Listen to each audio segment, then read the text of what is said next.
Lahat pala posible, and just always find joy in all that you do and just continue doing your best kasi lagi naman siyang magpa-pay forward.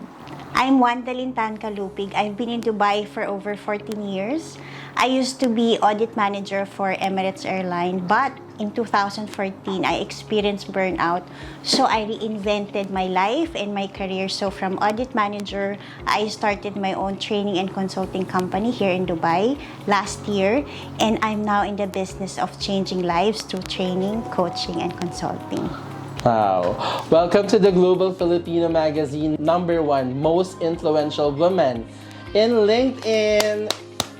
Everybody, please welcome Wandalyn. Okay, here's our first question. How would you describe your life in the Philippines before migrating to the UAE in terms of education and work experiences? In terms of education, I mean, from college, I really had difficulty, I will accept, because number one, I had to finance my own education. I mean, my dad died when I was 9, so it was very difficult na ikaw talaga yung magpapaaral sa sarili mo. But I really wanted to finish college. So, I was the first accountancy working student. Nag-graduate na cum laude kasi sa school namin that time, they were never allowing accountancy students na magtrabaho at saka mag-aral kasi ang hirap talaga. But sabi ko talaga sa dean ko that time is that I really wanted to study. So, iyon. I mean, when I say I graduated cum laude, akala ba, wow, galing. I will say I did it because I had to.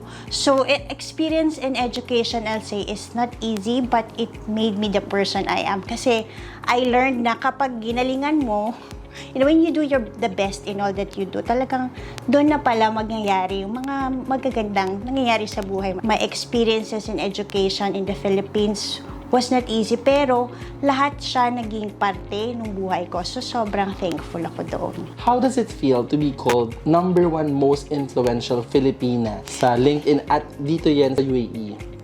Ay, honestly, kasi global yun eh. It's too scary for me when I hear that. Kasi, when I got recognition na, kasi there are 13 million Filipinos on LinkedIn right now. And 40% they serve, 50% are women. So, about 5 million also. Nung recognize ako noong 2021 na #1 most influential, first, there's so much pressure. Kasi sabi nga nung mga anak ko, Mommy, why you? Parang it was so tough to even, nga no, bakit ba ako? But I even have to convince myself, do I deserve that and why? And I think #1, because I was also the #1 Filipina LinkedIn live broadcaster. I mean, a lot of people are not aware na on TikTok, on Instagram, on many other social media platforms, open your cameras lang, live pwede na, di ba? On LinkedIn kasi, it was an approval process in the past. So, I was the first one. So, during the pandemic, I was actively going on live because I really wanted to. Remember, a lot of parang people that burnout, depression, kanya. Parang sa akin, hey, wait, tapos na ako dyan. Graduate na me. So, let me now share na paano ko nalampasan. So, it became a mission for me to show up.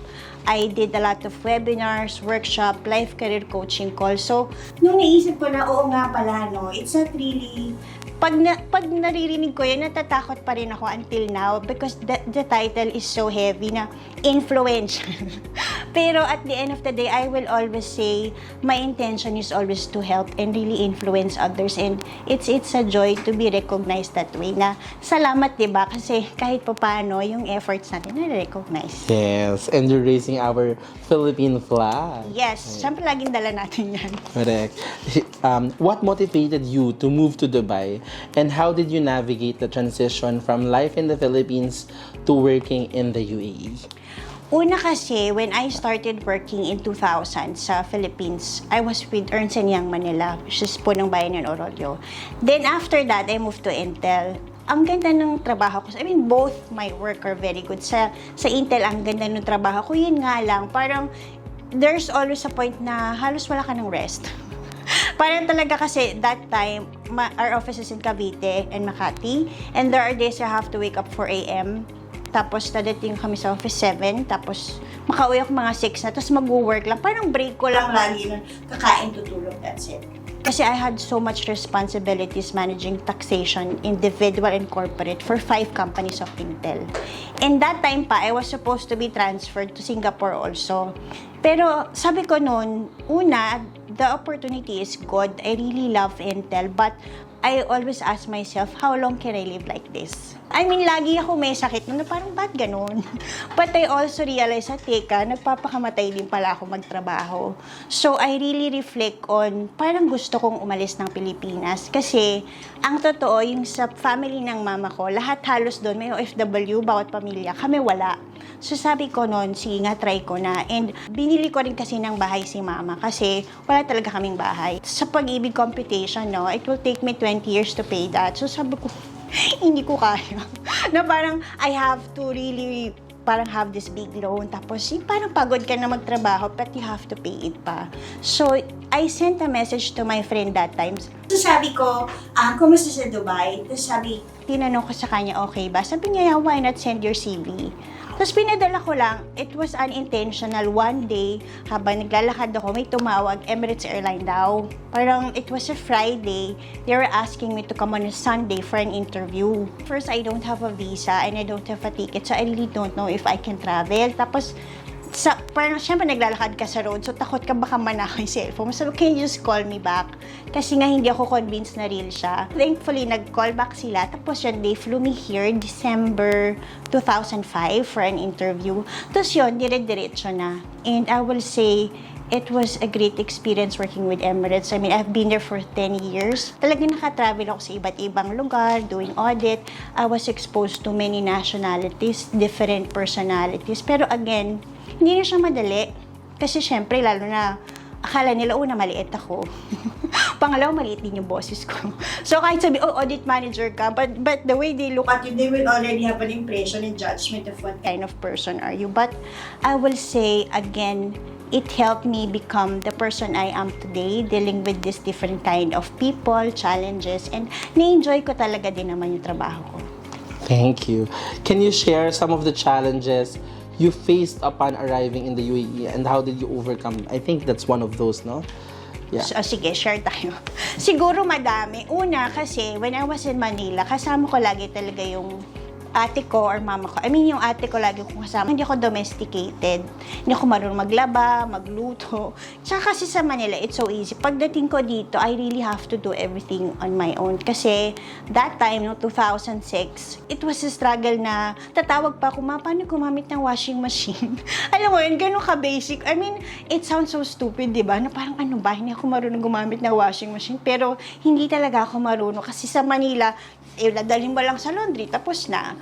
Tapos luto ka lang. And I remember, dati talaga yung kinakain ko, yung nilagang okra lang. Kasi yun lang yung kaya ko, anything na nilaga lang. Kasi hindi ko kayang magprito. Parang before, I tried frying, pero parang nag-apoy. So, I really never tried. So, talagang mahirap na ganon. But until na, yun, hanggang I get to learn na rin. And siguro pangalawa, culture shock. Kasi when I was with Intel, halos lahat kami bata, ganyan, syempre Filipino. I mean, I deal with other nationalities too, but not as much. But when it came to Dubai, una, ako yung pinakabata. So, I really had to, parang to self-learn everything. Na parang sa akin, kahit hindi ko turuan, carry ko naman. So, pinag-aralan ko lahat, and then may na-realize nila, may alam ako na hindi sila alam.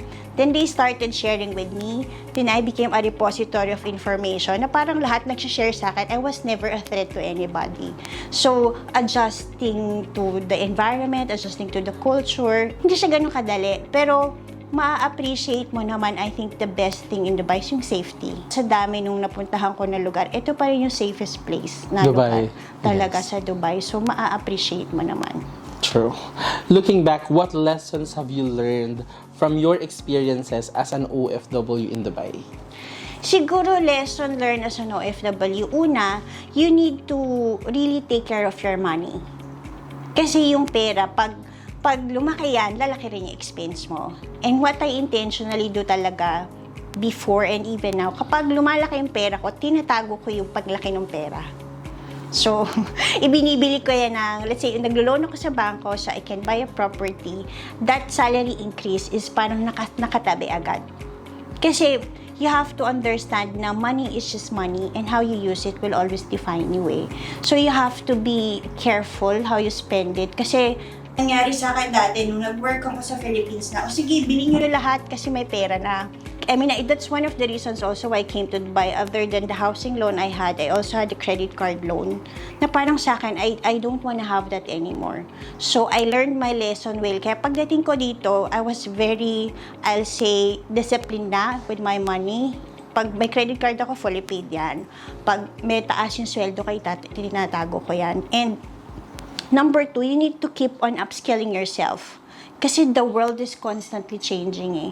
And for you to stay relevant, for you to continuously learn, you need to really invest in yourself. Kasi that way, hindi ka maiiwanan and hindi ka matatakot na whatever happens around, you will always get a job, get a client. Kasi alam mo yung ginagawa mo. And other than that, no, I think what I learned is that you are your own problem and you're your own solution. Nung na-realize mo na I am 100% accountable for everything that happens in my life, doon na nag-shift. Na pwede pala akong umalis sa audit manager, pwede ko palang i-reinvent yung career ko, pwede ko palang ma-reverse yung age ko. Alam mo yun, yung ang dami palang possibility, but that is when you realize na you have full power and responsibility and control to accomplish anything in life. We're learning so much from this interview. Okay, how has your perspective on life and career evolved since migrating, and what advice would you give to your younger self? Nako, ang hindi ng evolution. I will always say, I'm a disruptor. I mean, I am the first. Pag nire-recap ko nga, hindi lang pala ako most influential. Parang ako talagang disruptive in many ways, no? Because I always challenge the status quo. To my younger self, just continue disrupting, continue growing. Because every pain that I've been through has a purpose. I mean, nung napagod ako sa Intel noon, kasi pala, papunta ako ng Dubai. Nung napagod na pala ako sa Emirates kasi pala it was giving birth something through me na mag-reinvent ako ng career ko na wala palang boundaries. Lahat pala posible. And, I think I'll tell my younger self, just always find joy in all that you do and just continue doing your best kasi lagi naman siyang magpa-pay forward. What are your future plans, both professionally and personally, and how do you envision your life in the years to come? Siguro yung envisioning my life, I continue. Sabi nga nung daughter ko, I asked her, what do you wanna be? Sabi niya, Mama, I wanna be like you. I wanna add value to the life of others. So parang sabi ko, wow. In fairness, nakikita naman pala ng anak ko yun. I think I envision my life to continue, influencing others in a positive way. I know, my mission has brought me to many things, but I will continuously help others overcome the overwhelm of every day.